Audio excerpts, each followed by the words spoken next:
Assalamualaikum warahmatullahi wabarakatuh. Yang terhormat dosen penguji kinerja EPG dalam jabatan Angkatan 1 tahun 2022. Perkenalkan, nama saya Yuliati Nurul Hidayah, SPD. Saya guru fisika di Madrasah Aliyah Darussalam Bermi, bertempat di Kecamatan Gerung, Kabupaten Lombok Barat, Provinsi Nusa Tenggara Barat. Pada kesempatan hari ini, Kamis, tanggal 6 Oktober tahun 2022, saya akan melaksanakan praktek pembelajaran untuk memenuhi uji kinerja EPG dalam jabatan tahun 2022. Praktek pembelajaran yang saya lakukan akan membahas materi perpindahan kalor secara konduksi. Berikut adalah video praktek pembelajaran yang saya lakukan. Semoga praktek pembelajaran ini bermanfaat untuk semua. Mohon kritik dan saran agar pembelajaran yang saya lakukan di masa yang akan datang menjadi lebih baik lagi. Terima kasih. Assalamualaikum warahmatullahi wabarakatuh. Waalaikumsalam warahmatullahi wabarakatuh. Selamat siang anak-anak. Siang. Bagaimana kabar kalian hari ini? Alhamdulillah baik. Baiklah, sebelum kita mulai pembelajaran, alangkah baiknya kita berdoa terlebih dahulu agar ilmu yang ibu berikan hari ini bermanfaat dan dapat diberkahi oleh Allah Subhanahu wa taala. Berdoa, mulai.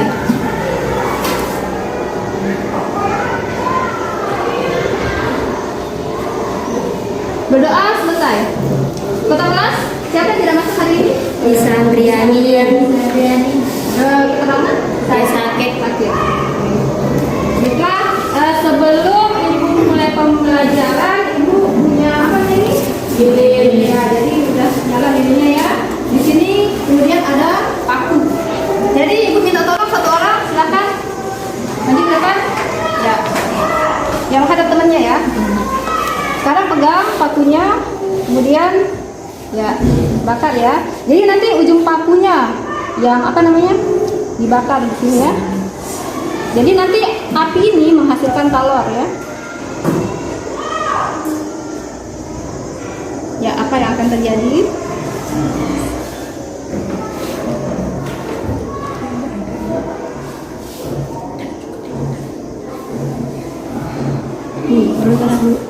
Beneran panas? Iya. Beneran panas? Iya. Kan apinya di sini. Kan panasnya harusnya di sini kan? Bisa nyampe sini. Aduh, ada Panas. kalornya. Coba yang satu lagi. Ayo sini, pegang. Panas beneran nggak? Panas nggak? Aduh panas. Panas. Coba ini main. Panas ya. Ya, panas. Kok bisa panas ya? Benar benar. Ya, silakan dulu ya. Tepuk tangan untuk teman kalian. Kok bisa panas? Kan yang dibakar di sini. Kok bisa panas sampai sini loh? Kenapa? Ada panas. Karena kalornya itu Ya, jadi untuk melengkapi jawaban tersebut, ibu minta tolong 8 orang kita main game ya. Ya, kita main 8 orang. Ayo.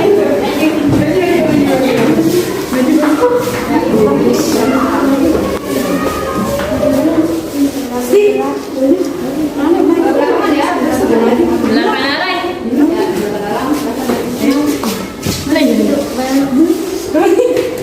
Ya. Jadi di sini anggap ada buku ini kalor ya. Iya. Anggap buku ini adalah kalor. Kemudian ini anggap adalah penghantar ya, bahan penghantar. Ya, zat perantara. Ya, anggap ini adalah zat perantara. Ini kalor. Sekarang kamu open secara estafet ya, satu persatu ke tengah sampai ujung. Oke.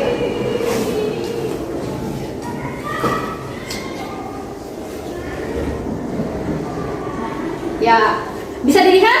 Bisa. Makasih. Silakan.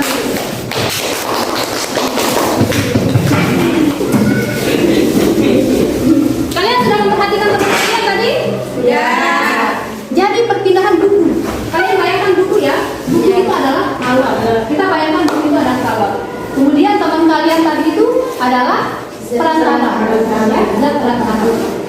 Yang berpindah apanya? Ya, tapi zat perantaranya tetap. Ya, sama seperti paku tadi dibakar di sini, ya. Tapi dia pindah ke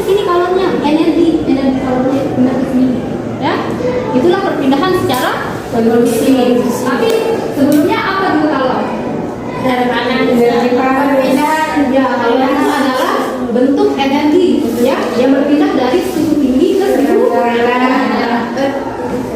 Baiklah, sebelum kita lanjut pembelajaran, alangkah baiknya kalian mengetahui apa tujuan pembelajaran kita hari ini ya. Jadi tujuan pembelajaran kita hari ini adalah menganalisis perpindahan kalor secara konduksi, ya, seperti yang sudah kita lakukan tadi, perpindahan kalor secara konduksi. Kemudian menentukan faktor-faktor yang mempengaruhi perpindahan kalor, menentukan laju perpindahan kalor secara konduksi, menentukan suhu sambungan pada kedua logam yang mengalami perpindahan kalor secara konduksi. Baiklah, sebelum lanjut, alangkah baiknya kita tahu dulu apa itu perpindahan kalor secara konduksi. Seperti yang sudah dipraktekkan oleh teman kalian tadi, ya, perpindahan kalor secara konduksi itu adalah perpindahan kalor tanpa dilibatkan perpindahan partikel-partikelnya, ya. Jadi hanya kalornya saja, energi kalornya saja yang berpindah, tapi partikel-partikelnya itu tetap. Sekarang, apakah yang namanya perpindahan kalor secara konduksi itu semua bahan menghantarkan kalor yang baik? Enggak ya? Iya. Jadi enggak semua bahan bisa? Tidak. Kita perhatikan gambar ini ya. Saat wajan dipanaskan pada api kompor, kemudian di dalam wajan tersebut dimasukkan mentega. Maka apa yang akan terjadi pada mentega? Mencair. Mencair ya, meleleh ya. Contoh peristiwa apakah itu?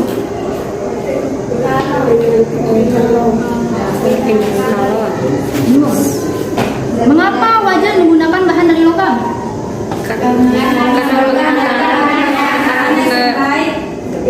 Mengapa tidak menggunakan bahan lain? Sekarang untuk lebih mengerti atau memahami pertanyaan-pertanyaan ini, kita melakukan percobaan. Ya, baiklah. Kemarin itu kan sudah bagi ya kelompok kalian ya. Kalian sekarang menggunakan kelompok yang kemarin sudah dibagi. Silakan. Kelompok kalian. Yang kelompok kemarin ya.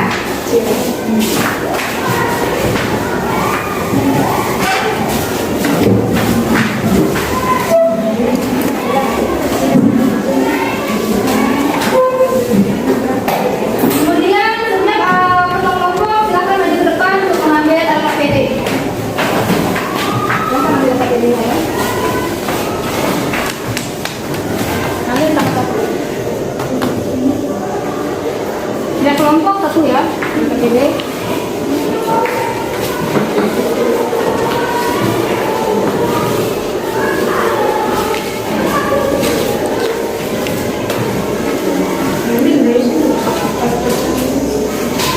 Mereka sudah? Sekarang kalian baca LKPD kalian, kemudian kalian lakukan percobaan dan mengambil alat-alat percobaan yang ada di depan. Silakan.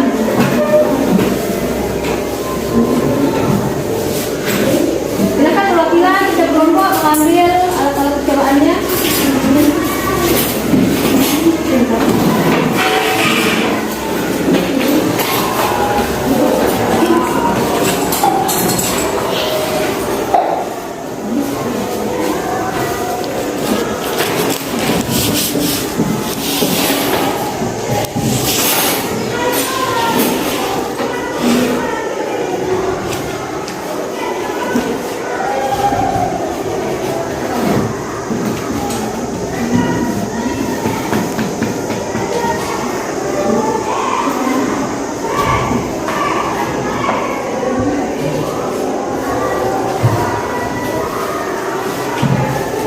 Pelan-pelan ya, soalnya panas. Pelan-pelan.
sama kedelai. Ya, amatin ya. Tunggu beberapa saat.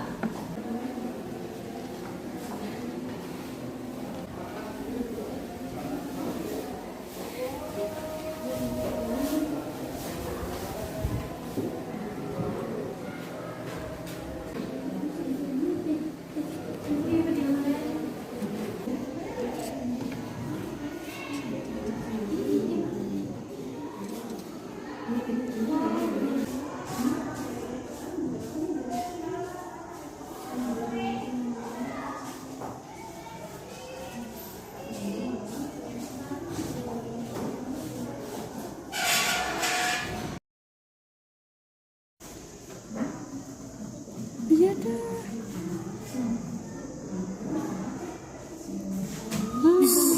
Gimana? Ada yang sudah selesai pengisian KPD? Baiklah. Yang ibu minta presentasi pertama kelompok 1. Udah siap kelompok 1? Ayo kelompok 1. Assalamualaikum warahmatullahi wabarakatuh. Di sini saya akan mempresentasikan hasil percobaan kita tadi. Sendok plastik, mentega tidak meleleh. Sendok logam, mentega meleleh. Sendok plastik penghantar kalor yang buruk. Sendok logam penghantar kalor yang baik.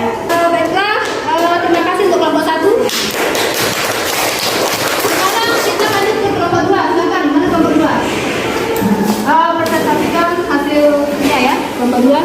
Assalamualaikum warahmatullahi wabarakatuh. Waalaikumsalam warahmatullahi wabarakatuh.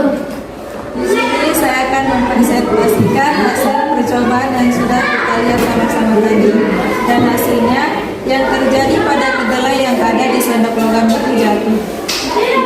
Hal itu terjadi karena mentega itu meleleh atau mencair. 3. Hal ini berarti bahwa sendok dari logam menghantarkan panas.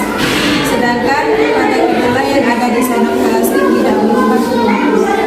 Hal itu berarti bahwa sendok dari plastik tidak menghantarkan panas.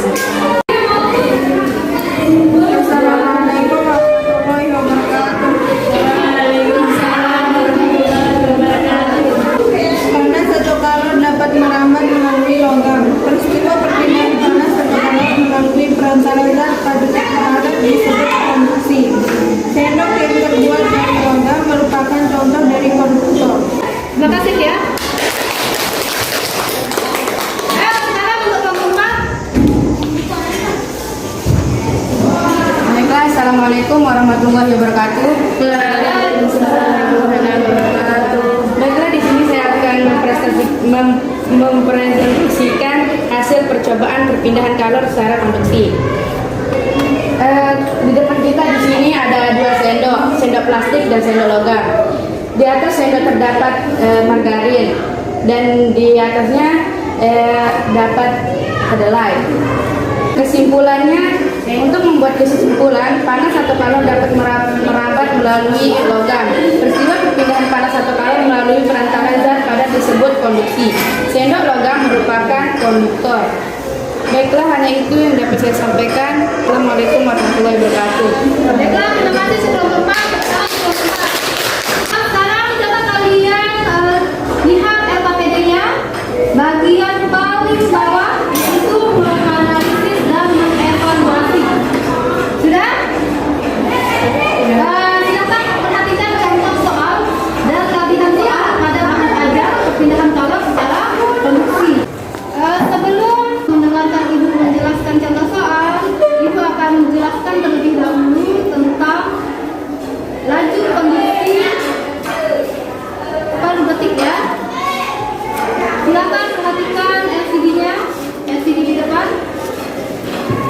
Ya, jadi tadi teman-teman kalian sudah melakukan percobaan, ya, yaitu percobaan mengenai peristiwa perpindahan kalor secara konduksi, ya. Jadi di sini zat padat itu bisa menghantarkan kalor, tetapi ada yang namanya konduktor, ada yang namanya isolator. Kalau konduktor, contohnya yang tadi sendok apa itu? Sendok logam, ya. konduktor, yaitu menghantarkan kalor yang baik. Zat padat yang tergolong dalam konduktor contohnya yaitu platinum, emas, perak, tembaga, aluminium, besi, dan jenis logam lainnya. Itu merupakan contoh dari konduktor, yaitu penghantar kalor yang baik. Kemudian ada juga contohnya isolator seperti yang sudah kalian lihat dalam percobaan tadi, yaitu isolator adalah penghantar kalor yang lemah atau buruk, ya. Apa yang termasuk isolator? Contohnya apa yang termasuk isolator? Termasuk sendok plastik yang sudah kalian pakai percobaan tadi, ya. Sendok plastik, kemudian kain, kemudian kayu, karet, apa lagi? Kertas, kaca, ya. Zat padat non-logam lainnya. Ya, biasanya zat padat non-logam itu merupakan penghantar kalor yang lemah atau buruk, ya. Jadi setiap zat padat yang logam itu memiliki konduktivitas thermal. Jadi disingkat K, ya.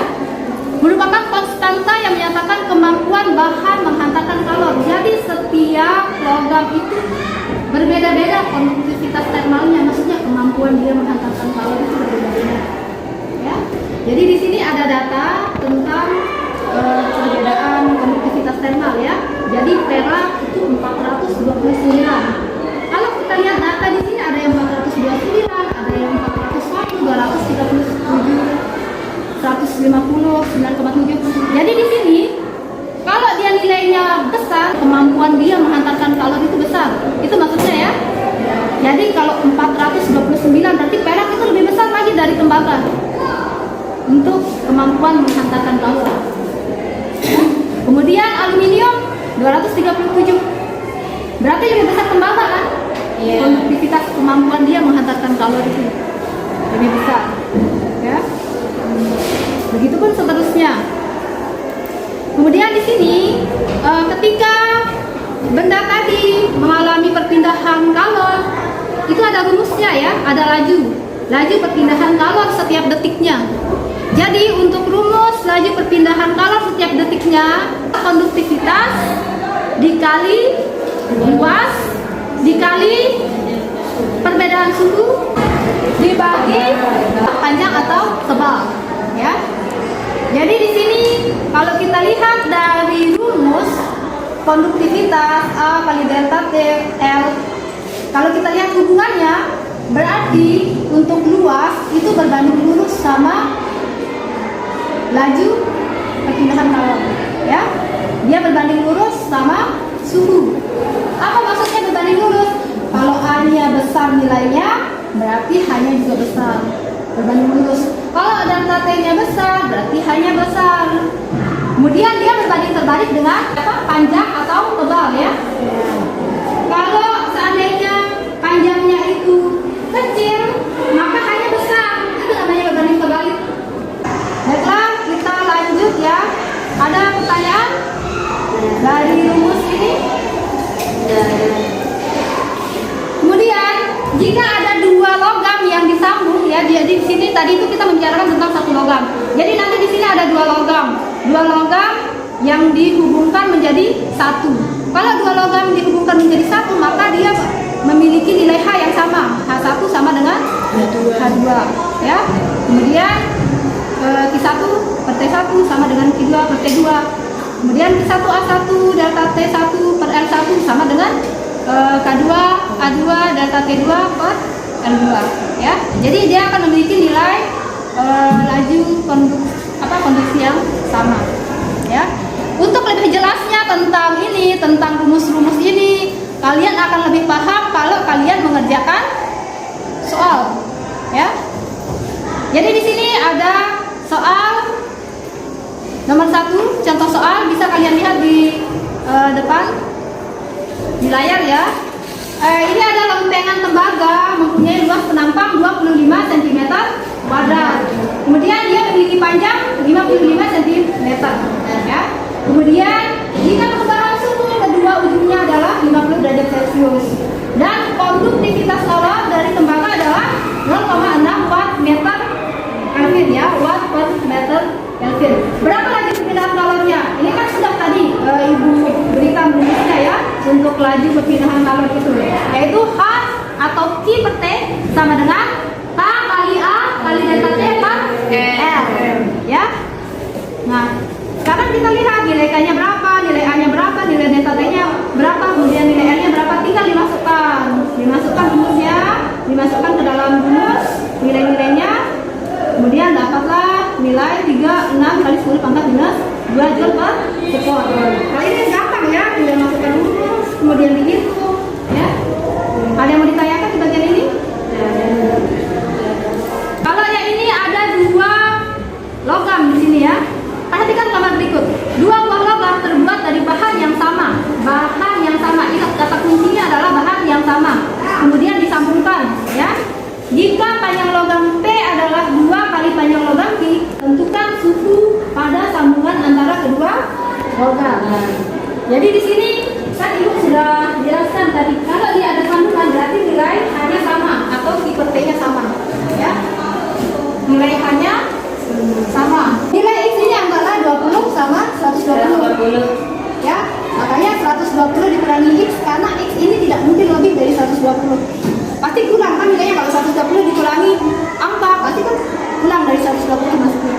Dan untuk yang X ini kenapa dia minus 20? Karena nilai X ini adalah lebih dari 20, ya. Berarti kan bisa jadi misalnya 50 dikurangi 20 kan bisa jadi. Yang penting lebih dari 20.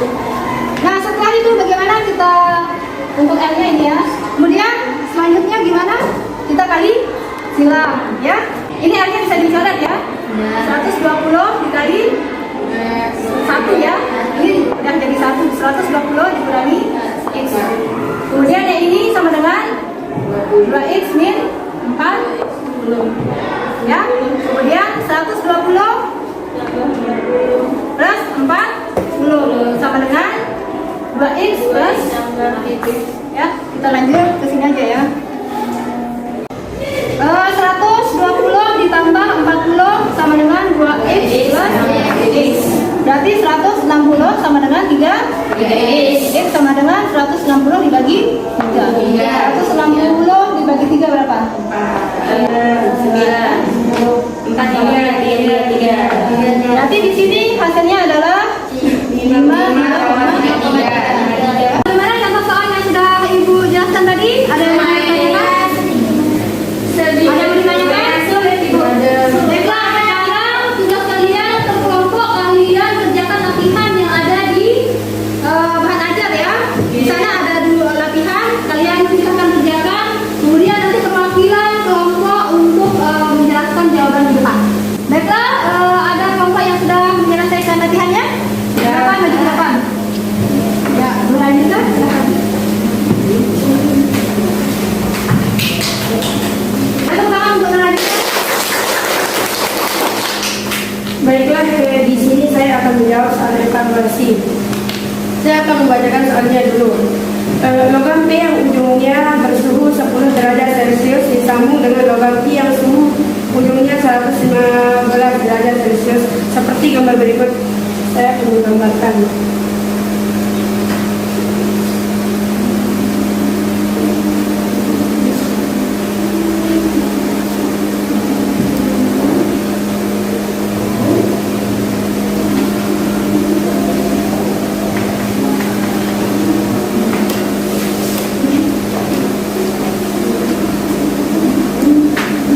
Baiklah, konduktivitas termal logam P adalah 2,5 kali dari konduktivitas termal logam Q. Jika luas penampang kedua batang sama, maka suhu sambungan antara logam P dan Q adalah, yang ditanyakan di sini adalah suhu sambungan 2 logam. Dapat laju perpindahan P, laju perpindahan Q. Jadi nilai X-nya adalah sama dengan 140 dibagi 3,5 sama dengan 120 dibagi 3,5 adalah 40 derajat Celcius. Maka ini jawaban akhirnya. Hanya itu dari saya. Assalamualaikum warahmatullahi wabarakatuh. yang menjawab latihan selanjutnya silakan. Silakan kelompok lain.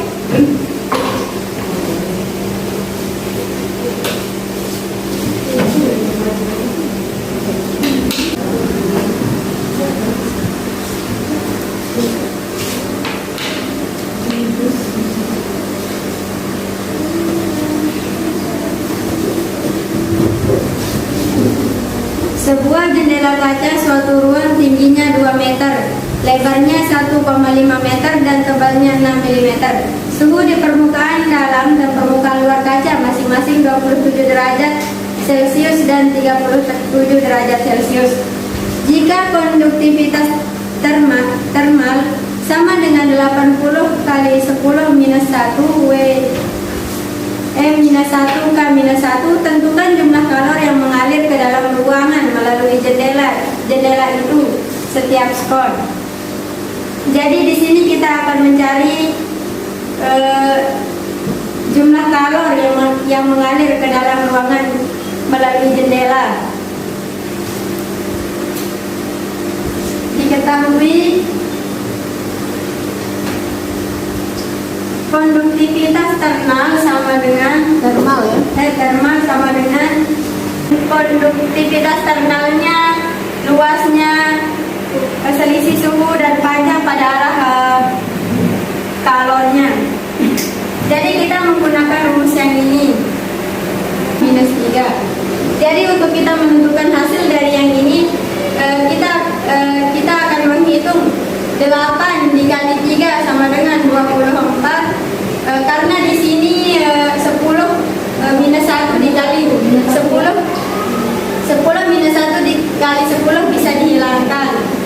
Jadi hasil dari 8 dikali 3 sama dengan 24 dibagi dengan 6 sama 24 dibagi 6 sama dengan 4 per 10 minus 3.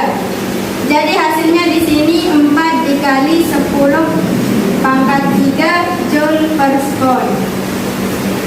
Ya, demikian penjelasan dari saya. Assalamualaikum warahmatullahi wabarakatuh.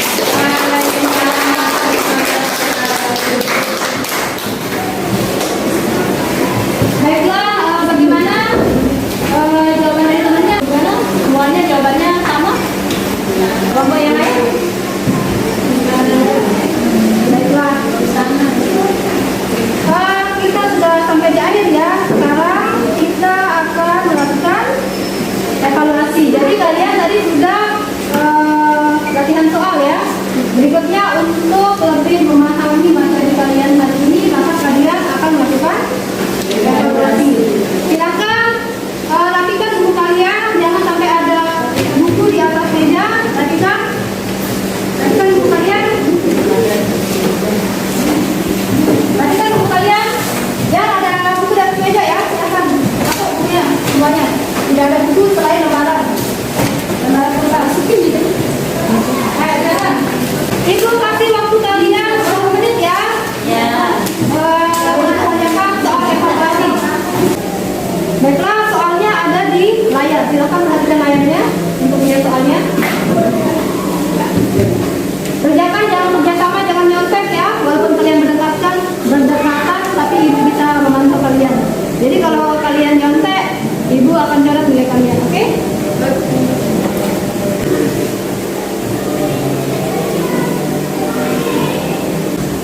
Ya, waktunya sedikit lagi. Sudah, kalau yang sudah silakan kumpulkan ya. Ya.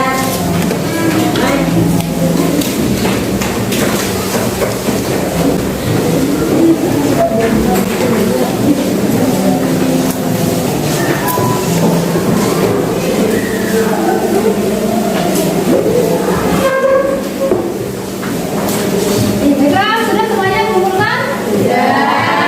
Sudah semuanya? Silahkan duduk ke bangku masing-masing ya. Baiklah, kalian sudah melakukan evaluasi ya. Sekarang kita simpulkan dulu materi pelajaran kita hari ini ya. Jadi tadi kalian sudah belajar tentang perpindahan kalor secara konduksi. Ayo semangat dong, sama-sama. Ayo, perpindahan kalor.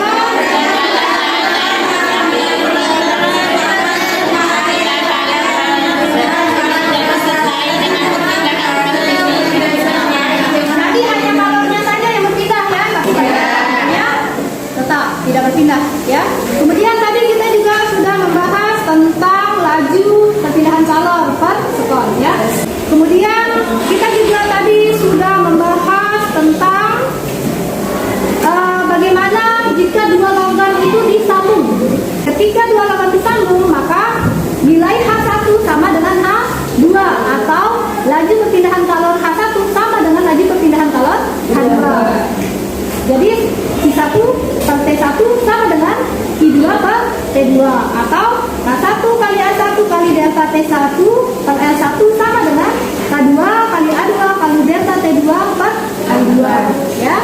Kemudian tadi kan kita juga sudah latihan soal ya. Jadi kalian pasti sudah paham tadi ya mengenai perumusan ini. Jadi rumus itu kadang-kadang kita tidak akan paham kalau kita tidak masuk ke dalam soal ya. Kemudian apa contoh-contoh perpindahan kalor dalam kehidupan sehari-hari ya, khusus perpindahan kalor secara konduksi. Satu orang coba bacakan. Yang pertama dulu, Perpindahan kalor dari kompor melalui panci yang terbuat dari logam kemudian mengakibatkan air mendidih. Mereka akan meleleh ketika wajan dipanaskan. baik, itu adalah contoh-contoh perpindahan kalor secara Konduksi. baiklah. Bagaimana perasaan kalian setelah mempelajari pelajaran ini?